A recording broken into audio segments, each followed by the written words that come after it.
Ben ritrovate, tante e diverse le notizie nel nostro TG, cominciamo dai titoli. Le Terme Luigiane potranno continuare ad erogare i servizi, la soluzione tampone nel corso della riunione che si è svolta stamattina in prefettura a Cosenza. L'azienda annuncia nuovi licenziamenti dopo il reintegro dei lavoratori imposto dal Tribunale sindacati in rivolta. Martedì incontro in prefettura a Reggio. La querel che coinvolge il segretario provinciale Luigi Guglielmelli e il consigliere comunale Marco Ambrogio del PD finisce in tribunale. Lo hanno preso a calci e pugni in pieno centro, un ventenne vittima della violenza del branco, il giovane portato in ospedale, indaga la polizia. La Guardia di Finanza di Rossano scopre un'evasione di 7 milioni di euro tra le persone denunciate. La Regione destina 52 milioni di euro ai comuni per l'edilizia popolare, presentato stamattina il bando di ammissione. La Fondazione Giuliani e il Dipartimento di Ingegneria dell'Unical indicano un concorso di idee per rivitalizzare il centro storico di Cosenza.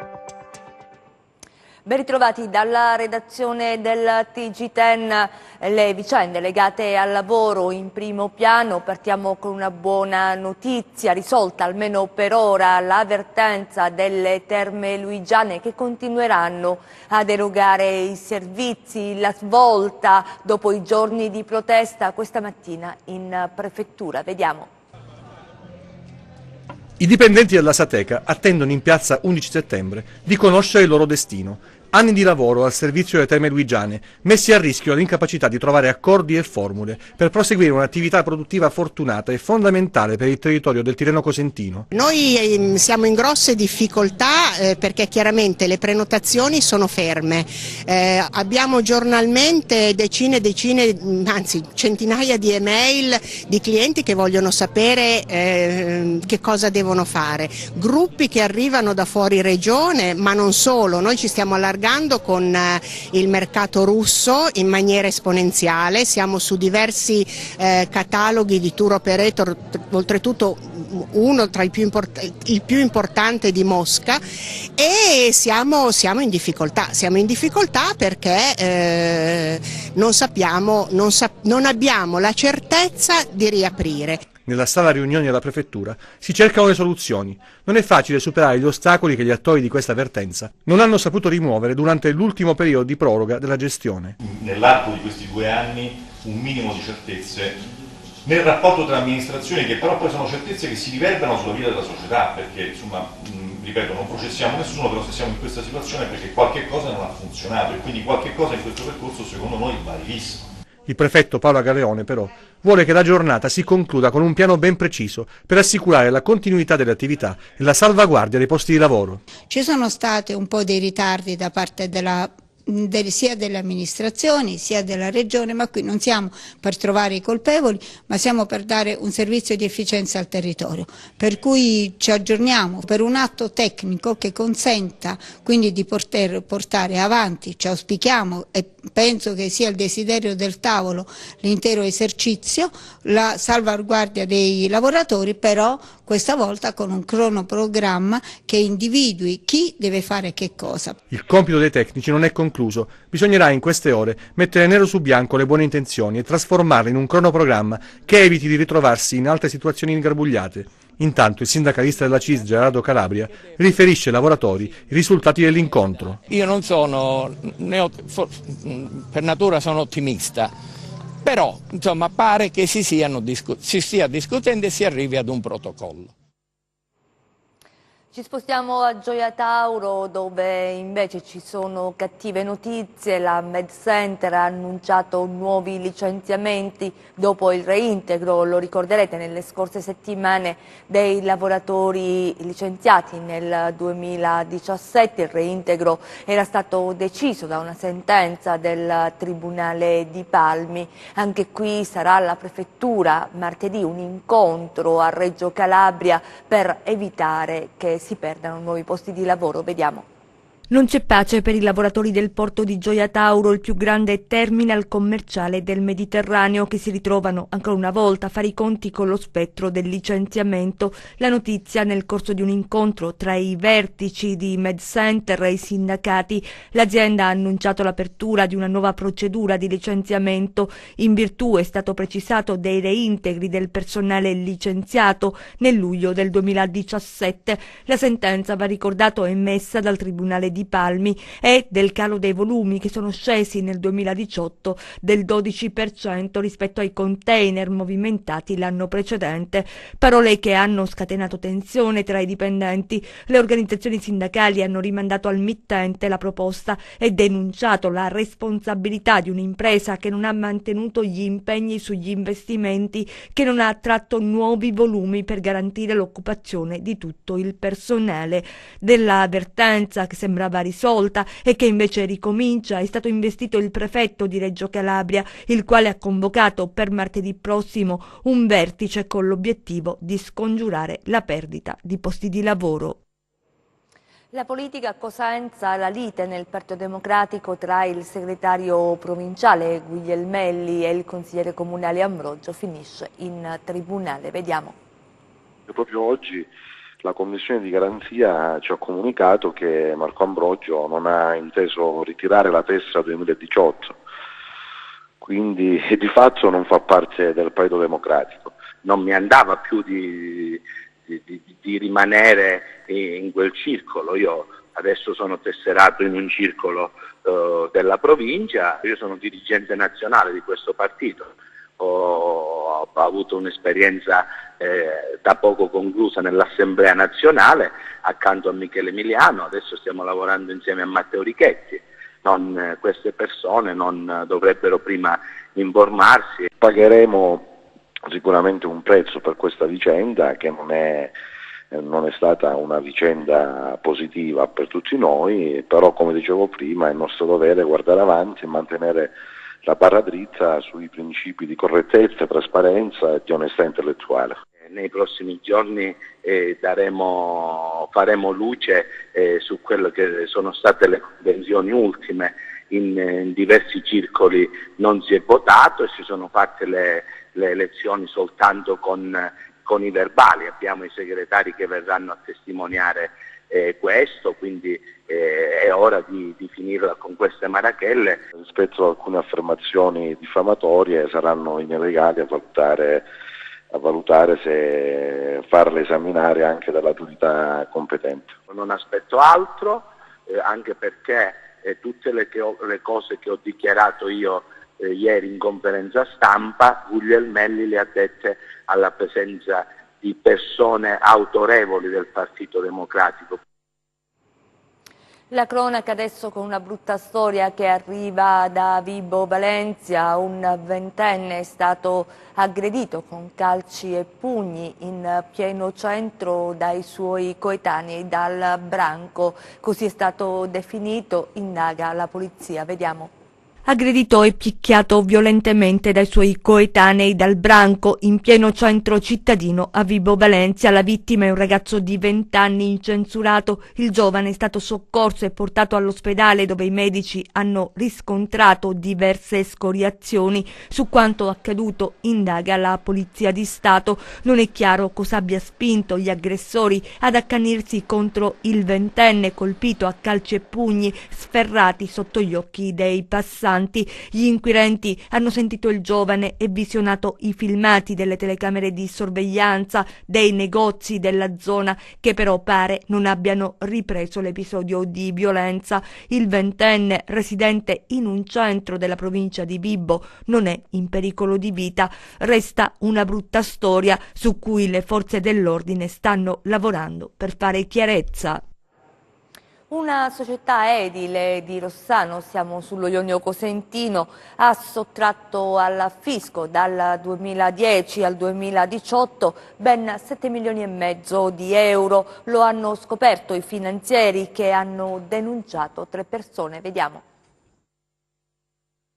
Per non pagare le tasse, i bilanci annuali della società sarebbero stati falsificati, un sistema che in 8 anni, ossia dal 2010 al 2018, avrebbe consentito ad un'azienda edile di sottrarre al fisco 7 milioni e mezzo di euro. Il meccanismo è stato scoperto dai finanzieri della Compagnia di Rossano, che hanno denunciato 3 persone per reati tributari.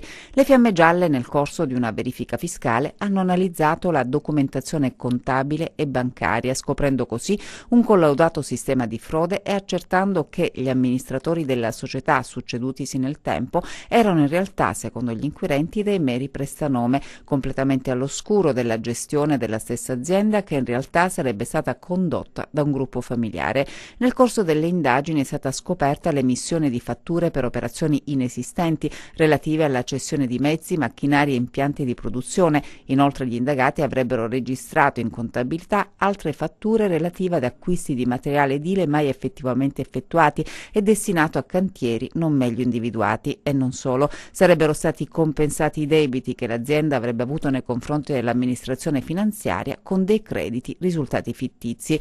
Il tutto dunque allo scopo di aggiustare i bilanci annuali e sottrarre così la materia imponibile all'erario. È stato presentato questa mattina a Catanzaro il bando a sostegno dell'edilizia popolare, finanziamenti per 52 milioni di euro, 2 le misure previste dai POR. Sentiamo. Dalla Regione interventi per 52 milioni di euro a sostegno dell'edilizia popolare e sociale attraverso un bando destinato ai comuni. Questa mattina l'assessore ai lavori pubblici Roberto Musmanno ha presentato le 2 misure previste nel POR. Il primo riguarda interventi per diminuire il disagio abitativo anche nelle aree interne, e sono per complessivi 26 milioni di euro, 26,2 per la precisione, e quindi sono interventi finalizzati al recupero di alloggi che sono finalizzati per risolvere i problemi del disagio abitativo dei comuni, anche quelli di aree interne. Poi ci sono altri 16 milioni che invece sono destinati prevalentemente per la rimozione delle barriere architettoniche negli edifici pubblici. Si tratta di un bando, ha spiegato l'assessore, già proposto nel 2017 e poi annullato per alcuni ricorsi amministrativi, che adesso viene riproposto con un incremento delle risorse. Ma come saranno i tempi? I tempi sono abbastanza veloci, noi prevediamo la pubblicazione entro 15 giorni dalla data dell'uscita del bando, che oggi avviene, in modo tale che i comuni abbiano, con un formulario ben predisposto, abbiano la possibilità di presentare la domanda, tutto in formato elettronico, e quindi abbastanza velocemente si proverà a chiudere. Al bando possono partecipare tutti i comuni, a parte quelli che sono iscritti nei programmi di agenda urbana, fondi importanti dunque, ai quali presto si aggiungeranno altre risorse per la riqualificazione degli alloggi popolari. Ci sono altri 10 milioni che con una negoziazione a parte daremo all'Aterp per poter effettuare interventi di riqualificazione degli alloggi popolari in tutto il territorio calabrese. Da Catanzaro a Cosenza, a Villa Rendano, riprendono gli incontri di approfondimento sulla valorizzazione del centro storico. Vediamo cosa è emerso.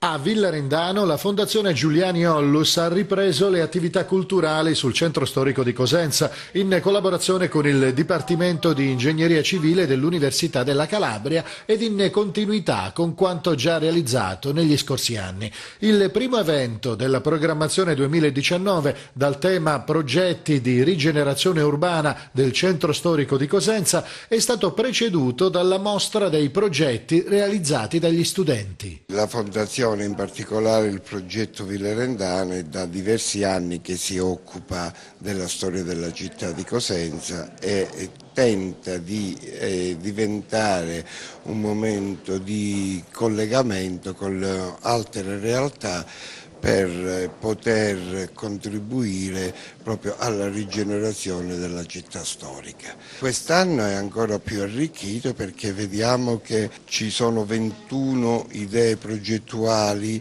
che, oltre alla ristrutturazione dei vari immobili, prevedono anche delle destinazioni d'uso, quindi si è tentato sempre di cercare di rendere vivibile il centro storico. quello che maggiormente ci gratifica e ci fa piacere è proprio la presenza di molti giovani, di studenti che si occupano del tema del centro storico e cercano di trovare delle soluzioni per loro ottimali, condivisibili o non condivisibili, però tutte valide per poter pensare a una rigenerazione del centro storico.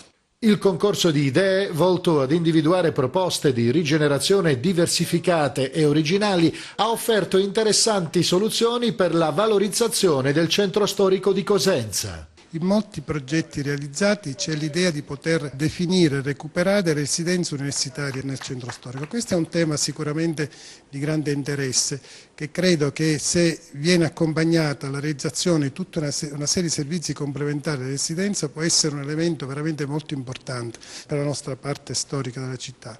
Il secondo aspetto che è venuto fuori e che io trovo altrettanto importante è quello di poter concentrare all'interno della parte storica della città di Cosenza tutta la ricerca avanzata, voglio dire tutti gli spin-off che potrebbero essere localizzati all'interno della città per poter proseguire quel discorso di ricerca applicata che nasce dall'università e che oggi non trova adeguato spazio all'interno dell'università.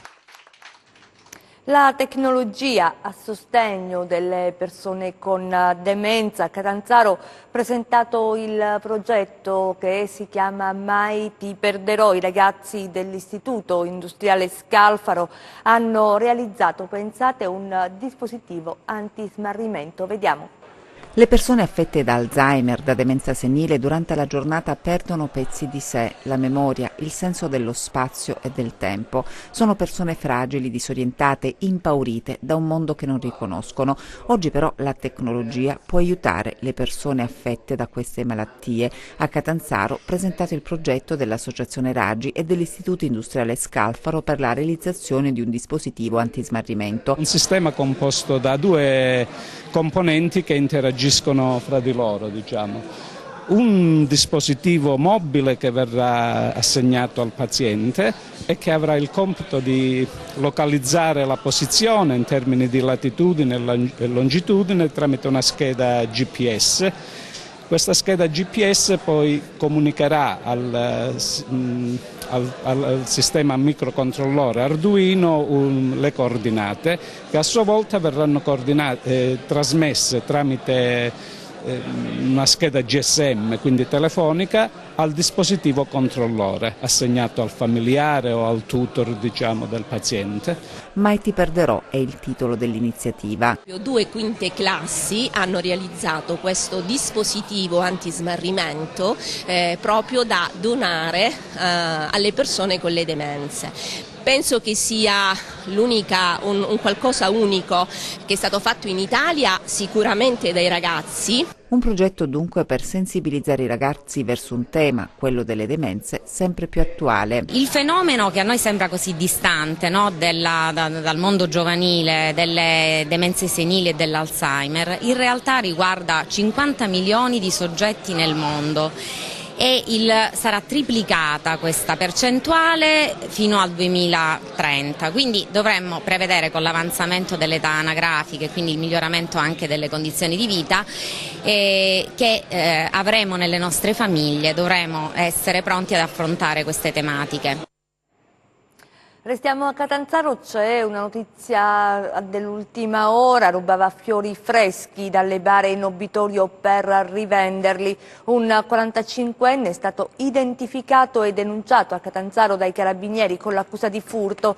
A far scoprire il furto è stato un uomo che si era recato nel cimitero per sbrigare delle pratiche relative alla sepoltura del nonno. Una volta giunti in obitorio però si è accorto della mancanza sul feretro del copribara composto da rose rosse e ha denunciato il fatto ai carabinieri. Ne sono scaturite delle indagini che hanno portato a scoprire insomma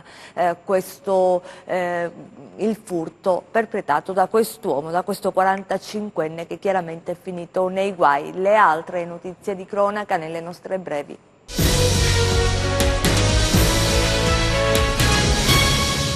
Tre persone col volto coperto da passamontagna, armate di una pistola, non è stato accertato se vera o giocattolo, e di una mazza, sono entrate nei locali dell'ufficio postale di piazza 5 dicembre alla Mezzia Terme, poco dopo l'apertura. I tre, sotto la minaccia delle armi, hanno costretto gli impiegati a consegnare il denaro delle casse, fuggendo subito dopo. La somma asportata è ancora da quantificare, ma non sarebbe di importo elevato. Sul posto sono intervenuti i carabinieri che hanno avviato le indagini. I carabinieri del gruppo forestale di Vibo hanno individuato in località Tufo di Filandari una discarica abusiva a cielo aperto con varie tipologie di rifiuti urbani e speciali non pericolosi, scarti di demolizioni edili, materiale ferroso, plastico, terre e rocce da scavo, residui di potatura e ingombranti. Il materiale è stato scoperto in un terreno in parte privato e in parte comunale, utilizzato come discarica pubblica fino alla fine degli anni 90 e successivamente bonificato. L'area è stata sequestrata e affidata in custodia giudiziaria al responsabile dell'ufficio tecnico comunale. I carabinieri di Malvito hanno scoperto nelle campagne della Valle dell'Esaro un fucile e delle munizioni. Il rinvenimento è avvenuto nel corso di un rastrellamento di un'area rurale. Nascosto all'interno di un rudere abbandonato c'era un sacco in plastica nero con dentro l'arma, una doppietta ad avancarica calibro 16, a cani esterni senza marca e matricola, con il calcio in legno damascato e completo di bretelle in cuoio. Trovato anche un portacartucce doppio che conteneva 40 cartucce calibro 12 a piombo spezzato. Non si esclude che l'arma possa essere stata utilizzata per la commissione di reati o che venisse conservata per un eventuale futuro utilizzo in tal senso. Le indagini hanno permesso di accertare che arma e munizioni erano state rubate nel settembre 2017 a Malvito. I carabinieri di Dinami, nel corso di un servizio finalizzato alla repressione del fenomeno dei furti di gas, in seguito a una verifica in un'abitazione, hanno deferito 2 persone, fratello e sorella, originari di Dinami, per furto aggravato. Il gas, secondo le verifiche dei militari, veniva fatto arrivare nell'abitazione dei due mediante una manomissione del contatore. A Cosenza stamattina è stata presentata una iniziativa di solidarietà, si chiama Senza di te non posso vivere, vediamo.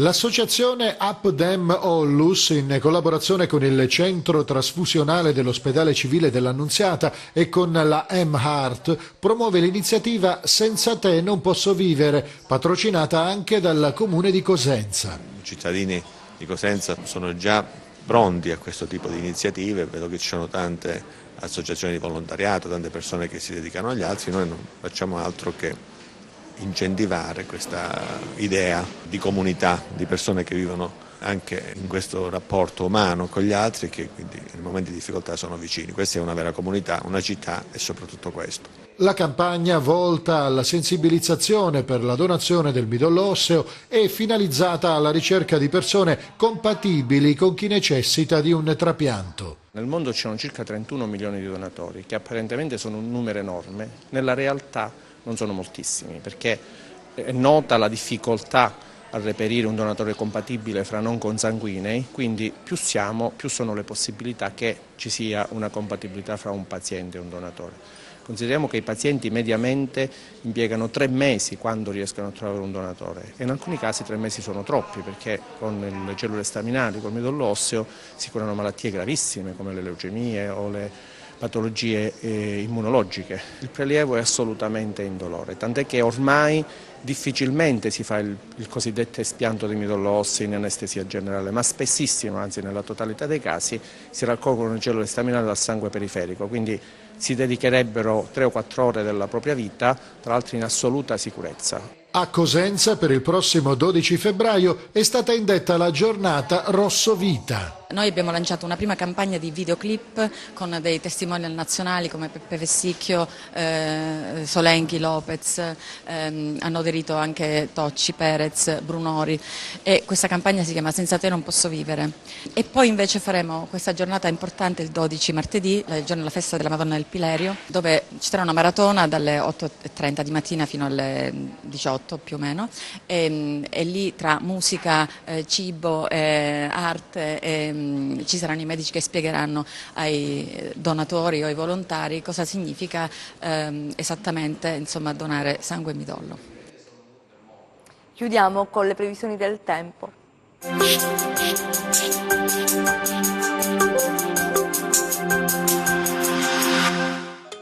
Si rinforza un campo anticiclonico tra la penisola iberica e il Mediterraneo occidentale. Sull'Italia agiscono correnti umide nord-occidentali. Una debole curvatura ciclonica in scorrimento proprio sulla nostra penisola nella giornata di venerdì apporterà della variabilità diffusa con locali piovaschi sui settori tirrenici della nostra regione. Domani cielo tra poco e parzialmente nuvoloso con ampie schiarite sui versanti occidentali. qualche nuvolo in più sui rilievi e versanti ionici ma senza fenomeni di rilievo. Temperatura stazionaria. Passiamo ai mari e ai venti. Domani venti deboli da maestrale sul Tirreno con mare poco mosso, deboli meridionali sullo Ionio Reggino e Catanzarese con mare poco mosso, deboli di direzione variabile sul settore ionico Crotonese e Reggino, deboli di direzione variabile sul settore ionico Crotonese e Cosentino con mare quasi calmo o poco mosso. Prima di salutarci vi ricordo il nostro sito web www.meteoincalabria.it e la nostra pagina Facebook Meteo in Calabria. È tutto, ci fermiamo qui, grazie per essere stati con noi, grazie a regia Michele Cava, in messa in onda Giuseppe Costanzo, noi vi auguriamo un buon proseguimento.